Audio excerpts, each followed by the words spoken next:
అంటే మీకు క్రికెట్ జ్ఞానం చాలా ఉండి ఉంటుంది. నేను టైలెండర్ బ్యాట్స్మ్యాన్. అంటే మరి గేమ్ బాగానే అయింది అనిపిస్తుంది. నాకు పెద్ద బాధ్యత లేదు. నేను ఒకటి రెండు మాటలు మాట్లాడి ముగిస్తాను. మొట్టమొదటిగా భారత కమ్యూనిస్టు విప్లవోద్యమానికి అనేక కంట్రిబ్యూషన్స్ చేసినటువంటి కామ్రేడ్ కేఎస్కు నా జోహార్లు. ఇవాళ అంటే పుస్తకాల యొక్క అవసరం ఎంత ఉంది, కేఎస్ యొక్క గొప్పతనము, ఇవన్నీ అనేక విషయాల్లో అనేక కోణాల్లో చాలామంది ప్రసంగించారు. అంటే నేను మళ్ళీ అదే ప్రసంగిస్తే కుదరదు. ఆ పుస్తకాలని చదవాల్సిన అవసరం చాలా ఉంది. వాటిని ఆవిష్కరించిన కృష్ణబాయి మేడంకి నా విప్లవాభినందనలు. ఈ సమావేశాన్ని ఏర్పాటు చేసి ఆ పుస్తకాలను ముందుకు తేవడంలో చాలామంది కూడా వేరే తాయమ్మ గారు లాగా చాలామంది కృషి కూడా ఉంది. వాళ్ళందరికీ వెళ్ళిపోయినా ఉన్నా కానీ ఇవాళ చాలామంది మహానుభావులు మన మీటింగ్లో పార్టిసిపేట్ చేశారు. కామ్రేడ్స్ మీ అందరికి కూడా నా ధన్యవాదాలు. అయితే ఇప్పుడే సార్ చెప్పినట్టు నేను 18లో కామ్రేడ్ కేఎస్ ఇదే సమావేశాన్ని నిర్వహించినప్పుడు కామ్రేడ్ వరవరావు మాట్లాడారు. ఈ సమావేశంలో మాట్లాడినప్పుడు మేము అనుకున్నాం అన్నమాట, పరిస్థితి బాగాలేదు అనుకున్నాం. ఎందుకంటే మీరు చాలామంది నాతో ఏకీభవిస్తారు. సరే కేఎస్ సబ్జెక్టు ఒకటి ఉన్నప్పటికి కూడా ఏంటంటే ఇప్పుడు వరవరావు 3 నెలల్లోనే అరెస్ట్ అయ్యాడు ఈ మీటింగ్లో మాట్లాడిన తర్వాత. ఈ మీటింగ్లో పాటలు పాడిన రామారావు 1 సంవత్సరంలో చనిపోయాడు ఈ కామ్రేడ్ కేఎస్ నేను పెట్టిన మీటింగ్లో. ఆ తర్వాత 19లో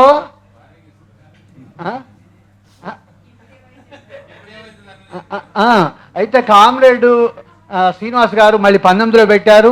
మళ్ళీ నేను 20లో కరోనా వచ్చింది. నేను కరోనాలో కూడా ఇంట్లోంచి డాక్టర్ విజయ్ కుమార్తో మాట్లాడించి కేఎస్ని గుర్తు చేసుకున్నాను. కేఎస్ యొక్క విలువేంటో. అయితే ఇప్పుడు ఈ యొక్క నిర్బంధం యొక్క స్వభావం మారింది. అంతకుముందు ఏమనుకున్నాను, నేను మొన్న కొటేషన్ చదివాను. ఏమని, మామూలుగా నేను అరెస్ట్ అయినా, నేను ఇవన్నీ జరిగినాయి, ఎవరేమైనా కానీ ఏమనుకుంటారంటే నేను చేస్తున్న యాక్టివిటీస్కి నన్ను ఈ నిర్బంధం నా మీద పెట్టారనుకుంటారు. ఇప్పుడు అట్లా కాదు. అసలు దాని యాంగిల్ ఏంటంటే మొదటి నుంచి కూడా కావచ్చు, విప్లవం చేసినందుకు కాదు, విప్లవం చేయదని నిర్బంధం ప్రయోగిస్తున్నారు. అంటే బెయిల్ కూడా ఒక శిక్షగా మారింది ఇటీవలి కాలంలో. మరి బయట ఈవెన్ విడుదల కూడా ఒక శిక్షగా మారిందా అని నాకు డౌట్ వస్తుంది. ఎందుకంటే తన శిక్ష అంతా ముగించుకొని బయటకు వచ్చిన తర్వాత కూడా కామ్రేడ్ సాయిబాబా చనిపోయారు. కామ్రేడ్ సాయిబాబా నాతో మాట్లాడారు. ఆయనకు కూడా కేసు అంటే ఎంతో అభిమానం ఉంది. ఇప్పుడు జైల్లో బెయిల్ శిక్షను అనుభవిస్తున్న వరవరావు కావచ్చు, తర్వాత చనిపోయిన సాయిబాబా కావచ్చు, వీళ్ళిద్దరు కూడా ఒక ఆదర్శంగా ఉండి కేసు శిష్యులు అనిపించుకున్నారు. ఎందుకంటే కేసు విప్లవంలో చివరిదాకా నిలబడాలి, శిక్షలప్పుడు శత్రు నిర్బంధంలో కూడా గట్టిగా నిలబడాలి అనే ఒక మనకు ప్రూఫ్గా నిలబడి మనందరికీ ఒక ఉత్సాహాన్ని ఇచ్చారు. అందుకని ఈ విప్లవ పరిస్థితుల్లో అంటే ఒకటి అనిపించింది నాకు. చివరి పాయింట్ ఏంటంటే, మేము అంటే నేను పీపుల్స్ వార్ పార్టీనే, లేదా ఇవాళ మావోయిస్ట్ పార్టీ. మరి మేము ఒకనాడు చంపడానికి ప్రయత్నిస్తే బతికిపోయిన చంద్రబాబు నాయుడు ఇవాళ 2 సార్లు చీఫ్ మినిస్టర్ అయ్యాడు. మళ్ళీ మేము చంపడానికి ప్రయత్నిస్తే బతికిపోయిన ఎర్రన్నాయుడు కొడుకు ఇవాళ సెంట్రల్ మినిస్టర్ ఉన్నాడు. ఉండి ఏమంటాడు, హిందీని సమర్థిస్తున్నాడు. మరి మేము తెలుగులో కూడా వాయుయాననే అంటాడు పార్లమెంట్లో. ఏమండి మీ ఫ్లైట్ ఎప్పుడుందని అడుగుతారా, ఏమండి మీ వాయుయానం ఎప్పుడుందని అడుగుతారా?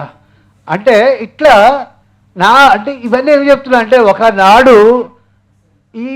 ఇది శాశ్వతమైన ఫెనామినా కాదు అని కేఎస్ చెప్పాడు.